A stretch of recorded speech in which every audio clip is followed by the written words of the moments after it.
김정은이 집권을 한 시기하고 시진핑이 집권한 시기가 상당히 비슷한데 시진핑 정부 1기 때 5년 임기 동안에 단 한 번도 김정은을 만나질 않습니다. 상당히 역사적으로 이례적인 일이거든요. 그만큼 사이가 안 좋았어요. 그러다 2018년도에 갑자기 트럼프하고 김정은이 싱가포르에서 만난다 그러니까 중국이 놀란 거예요. 김정은이 중국을 뭐라고 표현했냐면 숙적이라고 규정을 해요. 숙적이라는 말을 썼어요. 그만큼 사이가 안 좋은 거죠. 지금 이 단계에서 북한의 베스트 전략은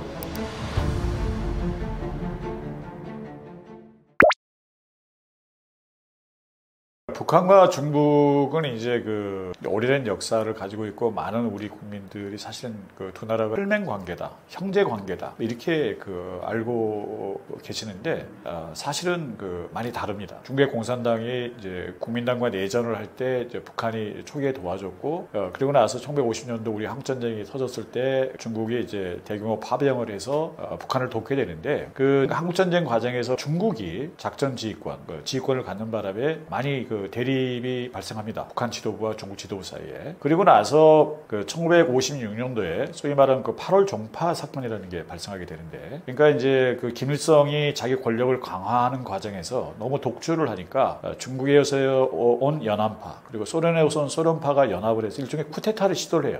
말하자면 김일성을 이제 권좌에서 몰아내려고. 근데 그게 실패를 하죠. 그게 8월 종파 사건인데, 그런데 그 사건이 있고 나서 중국과 소련이 적극적으로 개입을 해서 김일성을 말하자면 견제를 합니다. 그러면서 결국 이제 그 상당히 이제 김일성 입장에서는 이제 중국과 소련에 대한 불신감이 많이 커졌죠. 그리고 나서 이제 바로 이제 그런 사건들이 계기가 돼서 한국전쟁 끝나고 나서 수십만의 그 중국군이 북한에 주둔하고 있었는데 그거 다 철수 요구를 해서 결국 철수를 다 하고요. 하여튼 뭐 여러 가지 그 1966년도에 다시 또 중국에서 문화대혁명이 발생하고 나서는 또 그 홍위병들이 막 그 김일성을 공격합니다. 소련의 앞잡이라고. 그러면서 이제 관계가 계속 악화되다가 결국은 1969년도에 그 중국과 소련 사이에 오스리강에서 이제 결정적으로 그 군사적 충돌이 발생하고 나서 중국 입장에서는 소련이 침공할지 모른다는 불안감 때문에 이제 중국을 자기 편으로 만들고 그런 노력을 하죠. 그리고 이제 1972년도에 이제 그 닉슨이 중국을 방문하면서 이제 미중 관계가 개선이 되니까 그 기회에 이제 북한도 어떤 미국에 접근해서 뭔가 좀 자기들의 우호적인 환경을 만들려고 시도했지만 그것도 다 여의치 않습니다. 미국이 다 무시하죠.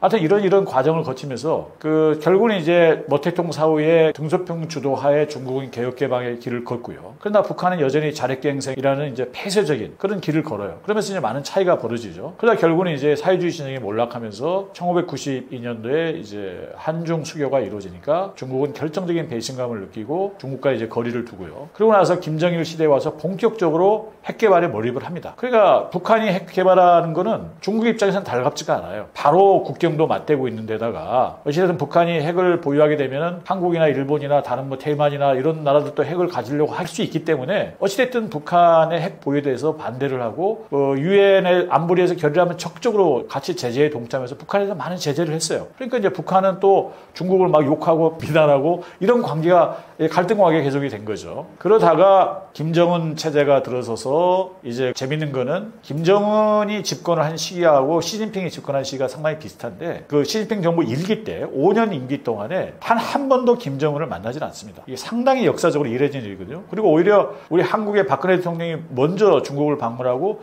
시진핑도 한국을 먼저 방문해요. 과거에는 항상 역사적으로 보면 중국의 최고 지도자는 항상 북한을 먼저 방문하는 게 관례거든요. 관례고 또 이제 그 북한의 최고 지도자가 중국을 방문하고. 그러니까 그만큼 사이가 안 좋았어요. 그러다 결국은 2018년도에 갑자기 트럼프하고 김정은이 싱가포르에서 만난다 그러니까 중국이 놀란 거예요. 시진핑이 놀래가지고 야 얘가 북한이 혹시 이거 미국의 한편이 돼가지고 또 이게 그런 거 아니야? 그래서 갑자기 부랴부랴 김정은을 초청해서 회담을 하고 그래서 김정은은 그걸 교묘하게 이용을 해서 그러니까 트럼프하고 세 차례 회담 그리고 남북 정상회담 중간 사이사이에 말하자면 시진핑하고 5차례나 만나요. 그렇습니다. 그러나 그것도 그뿐이에요. 딱 그뿐이고 약간 뭐 도와주는 척 경제적으로 지원해주는 척 제재를 뭐 좀 이렇게 푸는 척 하다가 진전을 못 하다가 결정적으로 최근에 와서 이제 코로나 사태 끝나고 나서 이제 우크라이나 전쟁이 터지고 나니까 갑자기 북한하고 러시아가 사이가 긴밀해졌단 말이에요. 그러니까 그에 비례해서 중국과 또 북한 사이가 아주 냉각됩니다. 그래서 작년에 언론에서도 보도가 됐습니다만은 김정은이 중국을 뭐라고 표현했냐면 뭐냐면 숙적이라고 규정을 해요. 숙적이라는 말을 썼어요. 그만큼 사이가 안 좋은 거죠. 그러니까 기본적으로 그 여러 가지 역사적 이유가 있지만 어떻게든지 북한은 어떤 그 중국의 영향권에서 벗어나려고 하는 이런 시도를 계속 했던 거고요. 북한 입장에서 볼 때는 중국은 자기들을 중국의 손해를 보면서까지 적극적으로 도와주질 않고 오히려 뭐 자기들은 한국과 수교를 해서 자기들은 많은 또 경제적 이제 그 이익을 얻었잖아요. 한국에서 많이 우리도 많이 이익을 얻었지만 중국도 이제 어려울 때 한국 기업들이 많이 투자도 하고 해서 많은 이익을 얻었거든요. 그러니까 북한 입장에서 볼 때는 중국이 상당히 믿을 수 없는 그리고 자기를 그렇게 도와줄 생각이 없는 이런 나라로 인식을 하는 거죠. 이제 그런 이제 오랜 이제 갈등과 불신의 역사가 있었습니다. 지금은 아주 사이가 좋지 않은 거죠. 기나긴 역사 속에서 항상 중국은 자기들의 이익을 위해서 말하자면 북한을 약간 이제 좀 희생하는 그러니까 한정수교를 1991년도에 했는데 결국은 이제 북한 입장에서는 아주 치명적인 이제 그 어떤 안보상의 불안 이제 좀 북한 입장에서 그렇게 느낀 거죠. 그리고 그것뿐만이 아니라 실제로 이제 중국이 본격적으로 개혁 개방을 하고 이제 경제 발전을 하면서 그 북한이 워낙 고립돼 있으니까 국제적으로 고립돼 있기 때문에 필요한 물자 같은 거 구입할 때 중국과 관계를 안 할 수가 없었어요. 말하자면 국경도 같이 맞대고 있고 그런데 과거 같으면은 이제 뭐 아주 뭐 값싸게 아니면 무상으로 지원도 했는데 어느 날 갑자기 이제 야 뭐 너희들 그 소위 그 경화죠. 그러니까 뭐 미국 달러랄지 중국의 위안화랄지 런민비랄지 이런 돈으로 결제를 하라고 요구를 해요. 그것도 시가대로. 그러니까 경제적으로도 근데 북한에 뭐가 있습니까? 그게 없어요. 그런 게. 그러니까 이제 상당히 이제 어려운 좀 상황에 많이 빠져 있었죠. 그러다 보니까 이제 북한 입장에서 볼 때는 항상 이제 그 중국은 자기들을 적극적으로 도와주지도 않고 항상 중국의 이익을 우선시하고 그러면서 정작 북한이 그 예를 들면 다른 나라들하고 관계를 하는 것도 북한이 볼 때는 적극적으로 도와주지 않고 도와주는 척은 하지만 그러니까 예를 들면 대표적으로 그 핵 문제 가지고 이제 소위 그 육자회담이 열렸는데도 그래서 그 북한이 상당히 그 가자회담을 싫어했어요. 말하자면 왜냐하면 중국도 끼어 있고 물론 러시아도 끼어 있고 일본도 들어와 있지만 특히 중국이 주도적으로 어떤 그 한반도 문제에 개입하는 걸 되게 싫어했습니다. 북한은. 그래서 근본적으로 북한 입장에서 볼 때는 중국은 그 믿을 수가 없는 나라고 자기들을 적극적으로 도와주지 않고 이용만 하려고 한다라는 그 불만이 있는 거죠. 북한은 지금 이제 국제적으로 완전히 고립되어 있기 때문에 사실은 합법적으로 다른 나라와 무역을 하기가 어렵습니다. 어렵기 때문에 지금 엄청나게 많은 제재를 받고 있고요. 그러니까 유엔 제재, 뭐 하여튼 엄청나게 많은 제재 때문에 그러니까 북한이 필요한 어떤 그 물품을 구입하는 통로는 어떻게 보면 밀수예요. 밀무역이죠. 말하자면. 근데 그게 이제 중국하고 국경을 맞대고 있기 때문에 중국을 통해서 이제 대부분 그런 이제 밀무역을 하고 아니면 이제 선박을 이용해서 해외에서 가져오기도 하지만 주로 이제 중국을 통해서 많이 가져오게 되죠. 근데 그거를 중국이 예를 들면 그런 밀무역을 엄격하게 단속을 한다, 규제를 한다 그러면은 그게 엄청난 충격이 되는 거예요, 말하자면. 북한에 들어갈 수 있는 물건이. 그러니까 북한이 뭐 이렇게 그 무상으로 공짜로 가져가는 게 아니라 돈을 주고 가져가는데도 말하자면 그 통로를 다 막아버리면은, 그러면은 이제 북한에 꼭 필요한 북한이 자체적으로 생산할 수 있는 상품의 이제 물품의 한계가 있기 때문에 필요한 물품은 이제 중국에서 구입을 하고 또는 중국을 통해서 다른 외제 물건을 구입을 해야 되는데 그 길이 막히는 거죠. 막히기 때문에 북한에게는 아주 치명적인 타격이 될 수 있어요. 그래서 중국도 과거에는 보면은 그런 밀무역을 많이 농감아줬거든요. 유엔 안보리 제재가 있었지만 그걸 느슨하게 이제 말하자면 실행을 하는 거죠. 제재를.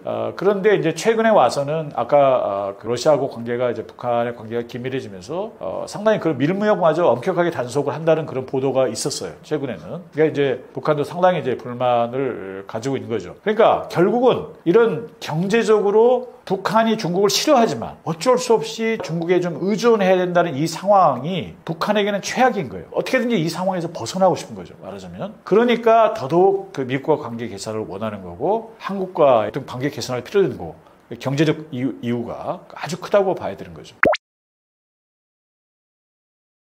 그 북한 입장에서는 가장 베스트 시나리오는 미국과의 관계를 개선하는 길입니다. 그러니까 지금까지는 세계 강대국이 미국과 적대적 관계에 있었고 그러다 보니까 군사적 안보 면에서 경제 면에서 엄청난 이제 불이익을 받고 살아왔는데 그러다 보니까 자기가 신뢰하지 않고 별로 이제 좋아하지도 않는 중국과 어쩔 수 없이 최소한의 관계를 유지할 수밖에 없었어요. 어떻게 보면 최악의 상황이죠. 그러니까 만약 미국과 관계를 개선해서 그런 안보상의 불안 부담도 좀 해소하고 특히 경제적으로 미국이 좀 제재를 풀어주고 하면은 이제 얼마든지 다른 루트를 통해서 많은 필요한 물건을 구입할 수도 있고 자기들 경제 발전을 할 수 있기 때문에 이제 그 엄청난 이제 이익을 얻게 되는 거죠. 그러니까 북한의 입장에서는 기본적으로 미국과 중국의 이제 패권 경쟁이 이루어지거든요. 말하자면 날로 이제 격화되고 있는 이 상황에서 최대 생존 전략은 미국과 관계를 개선하는 거예요. 우선적으로. 그 미국과 관계를 개선하면 어떻게 돼요? 중국도 불안한 거예요. 너무 북한이 혹시 미국 편을 들지 않을까. 그러니까 중국도 오히려 북한한테 잘하는 거예요. 잘해야 돼요, 말하자면. 그래도 조금 이렇게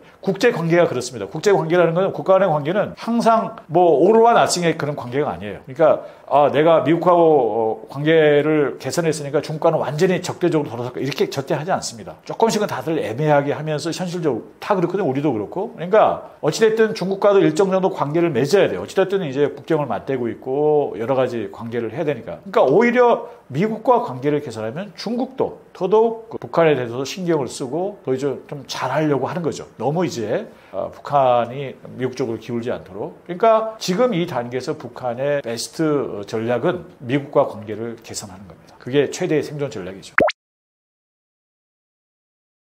북한과 중국의 관계가 변화한다는 이야기는 결국 미국과 북한의 관계가 변화한다는 것이거든요. 미국이 북한과 우호적 관계를 맺게 되면 북한과 중국의 관계도 지금까지는 전혀 다른 관계가 되는 거죠. 만약 북한과 중국 관계가 과거와 달리 조금 더 긴장된 관계로 되면 미국이 북한과 관계를 개선하면 당연히 중국 입장에서는 조금 더 긴장을 하겠죠. 북한에 대해서도. 이런 상황에서 이제 한국은 아까 말씀드린 대로 이제 북한과 우호적 관계, 적대적 관계를 청산하고 좀 더 우호적 관계를 맺을 수밖에 없고요.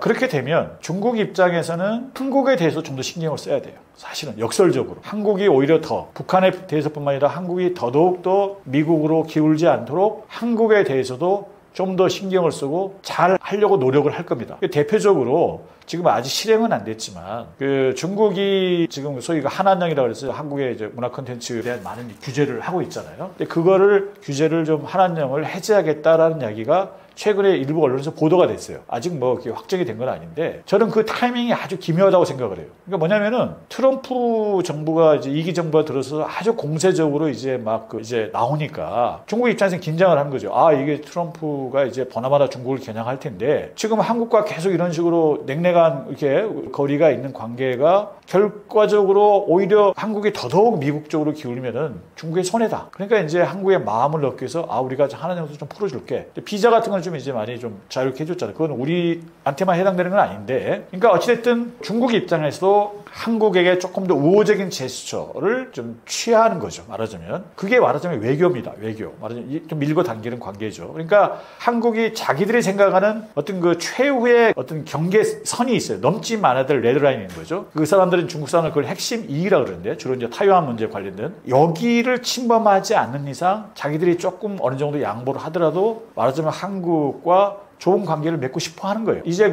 한국 입장에서는 만약에 북미 관계가 개선이 돼서 동아시아 전체 여러 나라과 관계가 이제 급격하게 변하고 뭔가 좀 더 어떤 다이내믹하게 변하게 되면 우리가 그런 틈새를 잘 발견해서 말하자면 이제 서로 좀 불필요한 어떤 마찰은 좀 줄이고 그러면서도 적절하게 긴장을 관리하는 이런 역할을 좀 해야 되겠죠. 말하자면 우리가 상당히 고난도의 게임이긴 합니다만은 그만큼 이제 우리가 좀 지혜로운 말하자면 좀 대처가 좀 필요한 시기입니다. 한반도가 한국전쟁 이후에 그동안 이제 분단 체제에 있었습니다만은 지금 트럼프 2기 정부가 북한에 대해서 좀 더 우호적 전략적으로 접근하는 이 태도를 보이면서 제가 지금 이 트럼프는 김정은에게 무엇을 원하는가 책에서 이제 그걸 소상하게 밝혔는데요. 말하자면 한국전쟁 이후에 최대의 변화가 어쩌면 일어날 수도 있다. 조만간에. 그러니까 미처 우리가 상상하지 못했던, 준비하지 못했던 이런 상황이 어느 날 갑자기 닥칠 수 있기 때문에 사실은 제가 이 책을 쓴 가장 주된 이유는 이런 시나리오가 가능하기 때문에 미처 우리가 좀 준비를 하자. 우리는 어떻게 뭘 해야 될지 생각을 하고 준비를 하는 이런 이제 노력을 하기 위해서 이 책을 썼습니다. 그래서 여러분들도 지금 이제 국제 정세가 대단히 이제 유동적이고 가변적인 이런 상황에서 조만간에 어쩌면 우리 한반도에도 큰 변화가 닥칠지도 모르기 때문에 이런 여러 가지 가능성을 놓고 좀 상상해 보시면서 우리에게 가장 이익이 되는 현실적으로 가장 우리에게 최선의 어떤 구도가 무엇일까라는 것을 같이 고민해 보셨으면 합니다.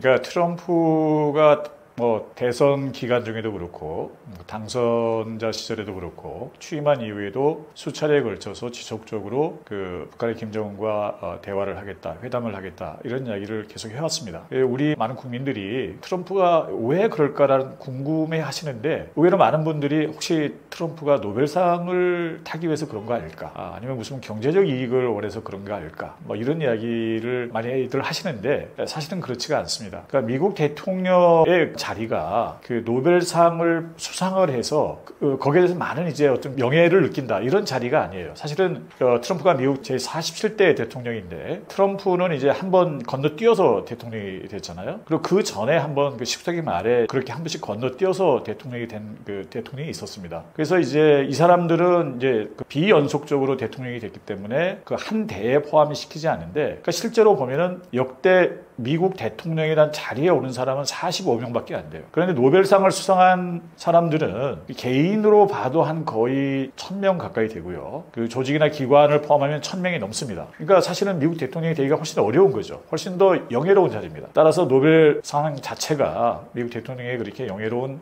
게 아니라는 거. 그리고 아시다시피 트럼프는 돈을 좋아하는데 사실 노벨상 상금이 그렇게 많지가 않습니다. 지금 환율로 따지면 거의 한 100만 달러 채 아니면 뭐 90만 원 달러 정도 수준. 그러니까 뭐 그런 정도의 뭐 이익을 위해서 트럼프가 노벨상을 받겠다. 이거는 좀 약간 잘못된 이야기고요. 트럼프가 정말로 이제 김정은과 대화를 하고 싶어하는 이유는 뭔가 미국의 큰 국가적 이익, 어떤 전략적 이익이 있기 때문에 그거를 실현하기 위해서 김정은과 지금 대화를 시도하고 있다라고 저는 생각을 합니다. 그렇습니다. 지금 특히 2기 트럼프 정부의 대북 정책은 아직은 이제 그 전체적인 모습이 드러나 있지는 않지만 제가 해석할 때는 종전과는 완전히 다른 접근을 하고 있는 거죠.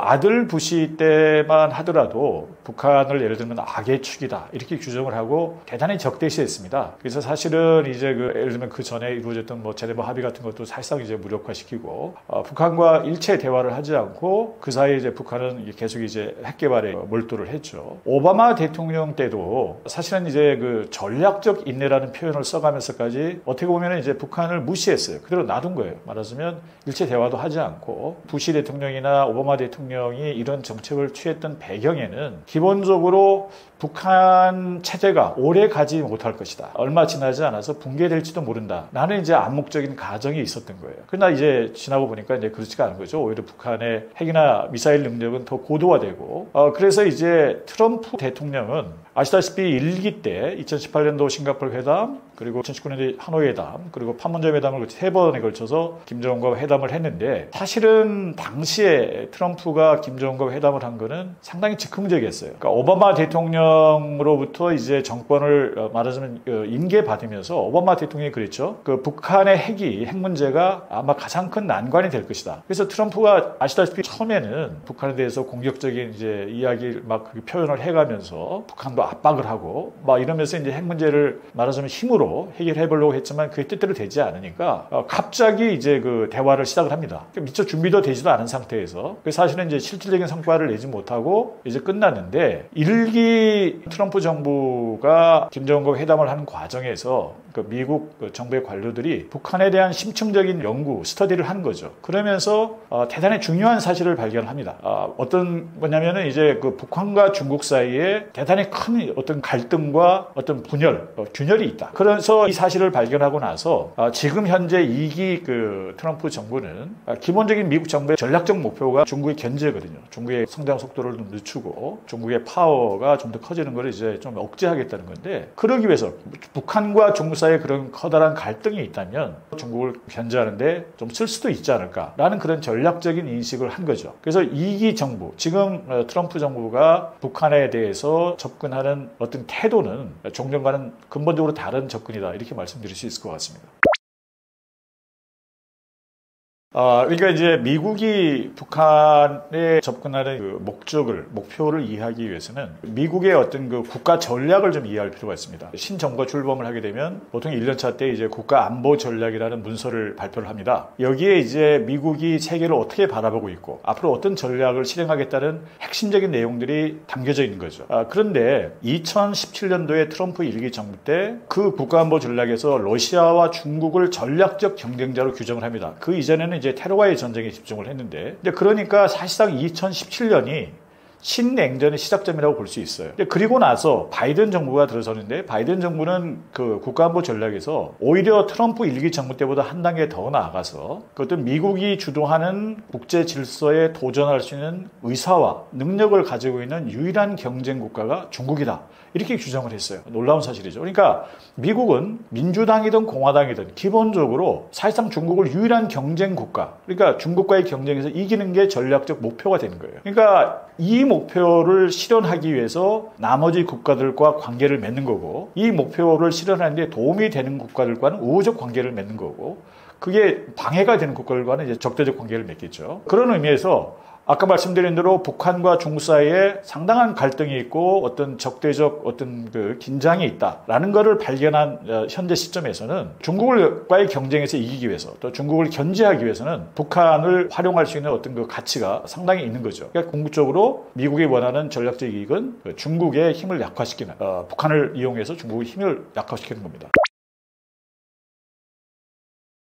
지금 이제 미국이 중국에 대해서 느끼는 그 위기의식이나 위기감은 대단히 큽니다. 그러니까 사실 어떻게 보면 중국은 미국이 만들어 놓은 국제 질서 안에서 미국의 도움을 받아서 오늘날의 슈퍼 강국으로 부상을 했어요. 그런데 지금 이제 아시다시피 중국이 이제 지금 현재 시점에서 보면 어떻게 보면 세계에서 세계 공장이라고 말할 만큼 제조업 대국이 됐거든요. 반면에 이제 미국은 많은 제조업이 약화돼서 제조업이 많이 공동화되고, 그래서 제조업이 커지면서 많은 돈을 벌어들인 중국이 엄청난 이제 군사력도 갖추게 됐습니다. 그러니까 전 세계 지도를 놓고 보면은, 지정학적으로 보면 이제 미국은 아메리카 대륙에 있지만 중국은 유라시아 대륙에 있는 이제 엄청난 큰 나라죠. 그러니까 미국은 항상 그 유라시아의 어느 강력한 국가가 출현해서 유라시아 전체의 어떤 지배력을 행사하는 국가가 출현하는 것을 막고자 합니다. 만약에 어느 국가가 유라시아 전체를 지배하거나 영향력을 행사하게 되면은 그 엄청난 파워를 갖기 때문에 나중에 미국에게 이제 큰 위협이 된다라고 인식을 하기 때문에, 그래서 중국이 더 이상 강해져서 유라시아 전체에서 어떤 지배적 힘을 갖지 못하도록 하려고 하는 거죠. 그러니까 지금 이제 중국이 계속해서 지금 제조업 능력도 커지고 군사력도 커지고, 거기에 나아가서 미국이 가지고 있는 어떤 금융 파워를 약화시키기 위해서 어떤 중국의 위안화, 런민비를 이용해서 새로운 어떤 국제 통화 질서도 만들겠다, 막 이런 말을 하거든요. 미국 입장에서는 이제 긴장을 안 할 수가 없는 거죠. 트럼프가 지금 이제 뭐 여러 차례에 걸쳐서 김정은에 대해서 러브콜을 보내고 있는데요. 크게 보면 아까 말씀드린 대로 중국을 견제하는데 같이 동참해달라. 이제 이런 메시지가 가장 핵심적인 메시지라고 생각을 하고요. 조금 더 작게 보면은, 두 번째로는 어찌됐든 북한이 지금 이미 상당한 핵무기를 보유하고 있고요. 전과자는 하나 50개 내외라고 이야기를 하는데, 실제로 얼마 정도의 지금 핵무기를 가지고 있는지는 잘 모르는 거죠. 그리고 이제 북한은 미국의 본토에 이룰 수 있는 ICBM을 개발을 했습니다, 이미. 미국 전문가들은 그렇게 보고 있어요. 그러니까 미국의 본토를 경우에 따라서 타격할 수 있는 핵무기를 탑재한 미사일이 미국 본토를 타격할 수도 있는 상황이 된 거죠. 그러니까 작게 보면 미국의 안전을 위해서 어떤 북한의 적대적 의사를 이제 좀 제거하는 이런 시도를 할 수도 있는 거예요. 그러니까 우호적 관계를 맺는 게 그만큼 미국의 안전에도 좀 유리할 수 있는 거죠. 그리고 세 번째로는 요즘에 미중 간의 경쟁이 좀 치열해지면서 최근에 중국이 말하자면 히토류를 이제 무기화시켰어요. 히토류 시장에서 중국이 차지하고 있는 시장 점유율이 아주 높거든요, 말하자면. 근데 이 히토류가 없으면 뭐 첨단 전자제품이나 심지어 뭐 무기도 만들기 어려워요. 그런 아주 중요한 소재인데. 그런데 이미 지금 미국 정부도 그걸 정확히 인식을 하고 있는데, 북한에 상당히 많은 방대한 지하 자원이 매장돼 있습니다. 지금 달러로 환산하면 한 7, 8조 달러, 경우에 따라서는 한 10조 달러 이르는 막대한 이제 자원이 매장되어 있는데, 그중에 상당수가 히토류예요. 그러니까 경우에 따라서는 일부에서 관측하기는 트럼프가 어차피 미중 간의 경쟁이 치열해지면은 다른 데서 히토류를 구해야 되는데, 말하자면 북한을 후보지 중 하나로 그렇게 이제 보는 게 아니냐라는 인식도 있습니다. 그러니까 크게 보면 세 가지 메시지를 던지면서 북한과 관계 개선을 지금 하고 싶어 하는 거죠.